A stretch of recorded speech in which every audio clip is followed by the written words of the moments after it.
Isang mapagpalang araw po muli sa ating lahat. So, welcome back to our 365 daily devotions. So, today is August 12 and today is Monday. So, this is our first installment of our new series, which is the full armor of God. So, our topic for today is in partial ng full armor of God, the belt of truth. So, dito kung sa earthly realm, mayroon tayong mga war, mga kaguluhan. So, we also have this warfare na tinatawag on a spiritual dimension. So, hindi lang pala dito sa buhay natin sa mundo or here on earth. Hindi lang pala dito may mga pagkakagulo, mga war. So we also have this so-called warfare on a spiritual dimension. And in connection to our topic for today, ang Bible verse natin tatalakay ay ang Ephesians chapter 6 verse 14. So, ito yan.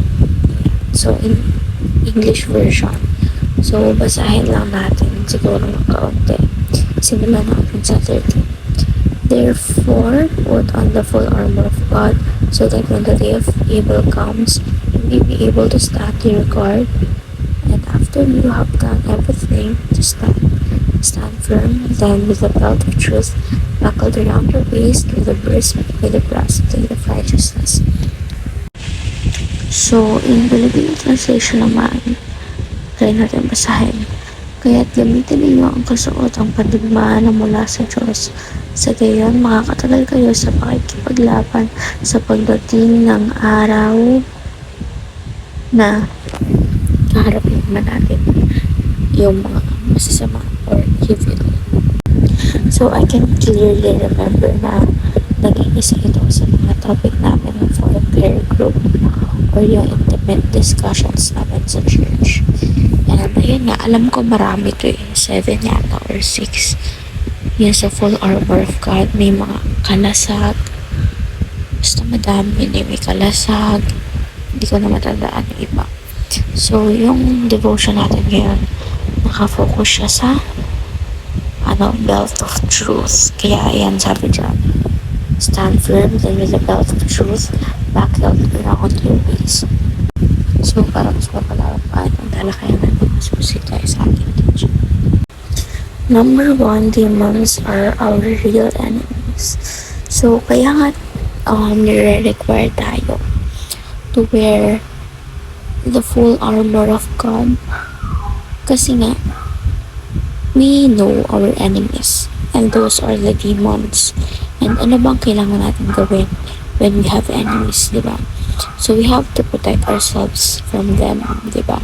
Hindi natin ilalapit ang sarili natin sa kanila, but we try to avoid them in as much as we can.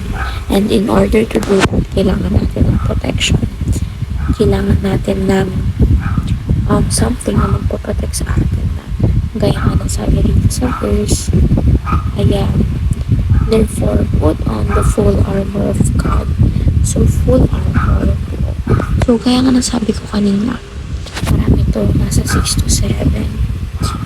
Hindi lang siya belt of truth. So, I think 7 talaga siya kasi 7 days a week and ito yung una natin, yung belt of truth.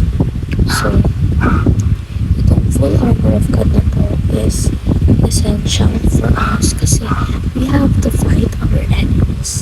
We need to have protection against them. Those enemies which are the demons nga. And number 2, demons aim to destroy God's world. So, if ayun yung aim nila, paano natin mapoprotektahan yung sarili natin, even the world, yung mga itong lahat ng nakikita natin? How do we protect all of this from our enemies or the demons if sa sarili kakayanan ng natin tayo rely? So we should be humble and always take note that we need God's help, we need God's guidance, and we also need His full armor kasi ayun yung magpaprotekta sa atin, diba? Sa buhay natin, diba? So, hindi lang din tayo ang pinaprotektahan natin. And hindi lang ikaw, hindi lang ako. So, lahat tayo mga tao na naniniwala sa Lord and willing na i-utilize yung full armor of God. And number 3, demons fight with lies, but we fight with the truth. So, kaya nga nasabi, belt of truth. So, ayun yung, kumbaga, ayun yung nagpo-protect sa atin na based sa katotohanan or sa truth.